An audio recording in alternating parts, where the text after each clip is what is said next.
माननीय chairman sir, जो मैंने स्टेटमेंट दिया उसके पर क्लैरिफिकेशन पूछते हुए हमारे चड्डा जी ने कहा कि जो चाइना में जिस तरह से मीडिया न्यूज़ बन रही है और जिस तरह से वहाँ बीमारी फैल रही है, उसको देखते हुए चाइना से जो भी फ्लाइट आती है उसको टेस्टिंग करना चाहिए।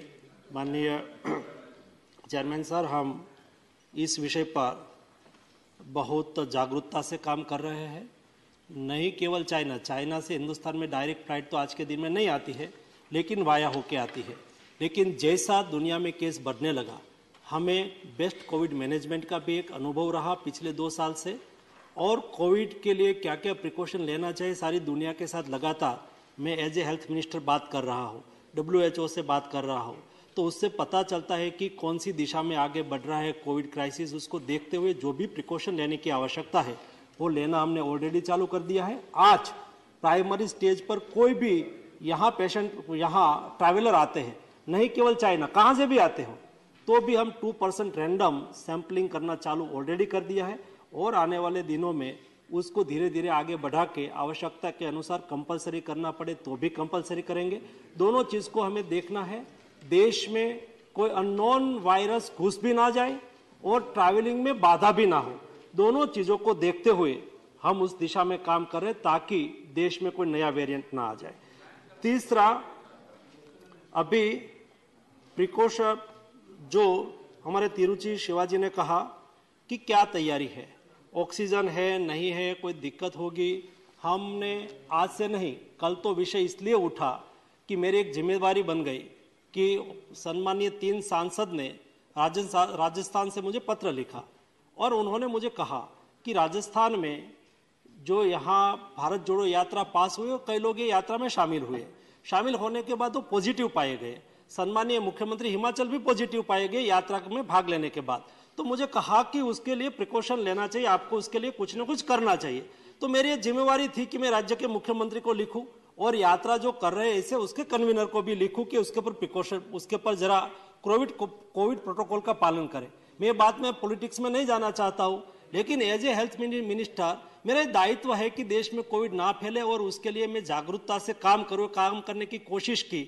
लेकिन खास लोग थे, मैं क्या करूं अध्यक्ष जी, चेयरमैन साहब, खास लोगों के मैंने बोल दिया तो खास लोगों के फेवर में लोग निकल पड़े और नहीं बोलने की भाषा में मुझे और प्रधानमंत्री जी के बारे में भी टिप्पणी कर दी। वो एक बात है, लेकिन जब से कोविड चालू हुआ, फर्स्ट सेकंड वेव और थर्ड वेव, अभी थर्ड सर्ज वेव तो नहीं था, हमने कभी कोविड क्राइसिस पर पॉलिटिक्स नहीं किया था और नहीं हम करना चाहते हैं। आज देश में हर हॉस्पिटल में, जो बड़ी हॉस्पिटल है वहां PSA ऑक्सीजन प्लांट लगाया है।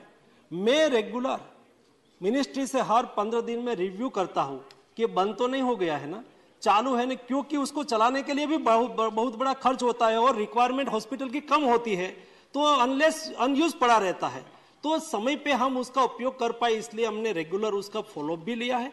और उसके साथ फॉलोअप लेने के बाद मेरे संज्ञान में आया चेयरमैन सर कि ये प्लांट में चलाने में खर्च है, हॉस्पिटल की रिक्वायरमेंट कम है, तो क्या करें। तो मैंने कहा कि आप उसको PPP मोड से किसी को चलाना दे दो ताकि वहां से ऑक्सीजन उसमें से बनने वाला ऑक्सीजन का उपयोग करके दूसरी जगह पे भी वो बेचे और उसको अच्छी तरह से चलाए, ताकि हॉस्पिटल को आवश्यकता हो तब वो बंद ना हो। इसलिए ऑक्सीजन प्लांट भी सारा चालू है। देश में सभी अस्पताल में पर्याप्त मात्रा में मेडिसिन का भी हमने रिव्यू कर लिया है, मेडिसिन प्रोडक्शन का भी हमने रिव्यू कर लिया है। आज दुनिया में मेडिसिन की क्राइसिस होने लगी है, तो हम तो वसुधैव कुटुंबकम की भावना से काम करने वाले लोग हैं। हम तो हमारे घर के द्वार पर लाभ शुभ लिखते हैं, हम केवल लाभ की बात करने वाले लोग नहीं हैं। जब लास्ट दुनिया में मेडिसिन की क्राइसिस हुई थी तब प्रधानमंत्री जी ने मुझे निर्देश दिया था कि नहीं केवल भारत की रिक्वायरमेंट को पूरी करना है लेकिन दुनिया को भी मदद करना है। 150 कंट्री में हमने मेडिसिन सप्लाई की थी। और चेयरमैन साहब, केवल मेडिसिन सप्लाई की ऐसा नहीं, क्राइसिस थी तो हम प्राइस भी बढ़ा सकते थे। दुनिया आज हिंदुस्तान की वाहवाही इसलिए कर रही है, ऐसी स्थिति में इंडिया ने प्राइस नहीं बढ़ाया और सस्ती मेडिसिन दी। दूसरा, उस वक्त हमने भी कई कंट्री से कई चीजें इंपोर्ट की थी और वो कई बार क्यूरियस भी पाई गई। 150 कंट्री में से कोई भी कंट्री की शिकायत नहीं आई कि इंडिया से आई हुई कोई भी मेडिसिन क्यूरियस हो। ये 2 काम हमने करके दुनिया को दिखाया और आज हम तैयार हैं हमारे देश की मेडिसिन की रिक्वायरमेंट पूरी करें। आज हम तैयार हैं देश की वैक्सीन की रिक्वायरमेंट पूरी करें, और आज हम तैयार हैं आने वाले दिनों में, आज एक्सपर्ट कमेटी ने उसको अनुमोदित कर दिया है नेशनल वैक्सीन को, वो भी आ जाएगा। तो उसमें कोई इंजेक्शन लेना नहीं है, नोज में ड्रॉप डाल देना है, आप सिक्योर हो गए। ये भी भारतीय साइंटिस्ट लोगों ने विकसित कर दिया है, ये हमारे साइंटिस्ट की उपलब्धि है। कहने का मतलब ये है कि कोविड के सामने लड़ने के लिए पूरी तैयारी हमने की है, लेकिन भी ये वायरस बार बार म्यूटेट होता रहता है, अपना स्वरूप बदलता रहता है। हम सब लोगों की जिम्मेवारी, हम नहीं कहते कि हमने ही सब कुछ कर दिया, हम कहते हैं कि सब लोगों ने साथ में मिलकर किया है, और आने वाले दिनों में भी ये क्राइसिस आगे बढ़े तो सारा देश एक होके फर्स्ट और सेकंड वेव का जैसा सामना किया है वैसा सामना कर सके, इसलिए पूरी तैयारी भारत की सरकार की ओर से हमने कर लिया है। Honorable members, COVID virus and COVID menace is non-discriminatory. It favors none. When COVID virus is non-partisan, our battle, comeback battle, has to be non-partisan. This morning, I had sought your indulgence that members of parliament have a decisive role to play in motivating the people so that we are prepared more than ever before. Returning to the discussion, Shri B.